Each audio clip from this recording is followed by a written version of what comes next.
নমস্কাৰ বন্ধু বান্ধৱীসকল, আপোনালোকক মোৰ অন্য এটা ভিডিঅ'লৈ স্বাগতম জনাইছোঁ।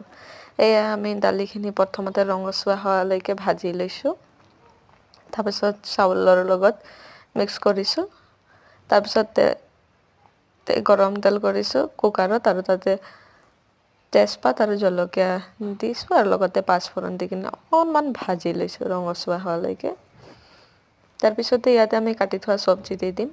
চব্জি আপোনালোকৰ মন পচন্দৰ দিব। আমি দিছোঁ কবি অকণমান, তাৰপিছত গাজৰ এটুকুৰা, আৰু বেঙেনা, আলু, বিলাহী, আৰু অকণমান জ্বলা লাগে সেইবাবে কেঁচা জলকীয়া দিছোঁ।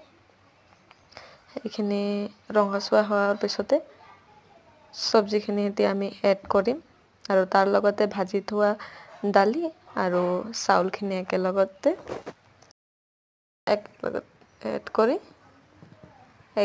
এড কৰি দিলোঁ, আৰু অকণমান ভাজি ল'ম, আৰু তাতে দি দিম অকণমান জিৰা পাউডাৰ দিম, নিমখ সোৱাদ অনুযায়ী, আৰু হালধি দি কিনে অকণমান ভাজি লোৱাৰ পাছতে তাতে আপোনাৰ পানী অকণ দি কুকাৰৰ ঢাকনি বন্ধ কৰি 2টা চিটিৰ কাৰণে দি দিম।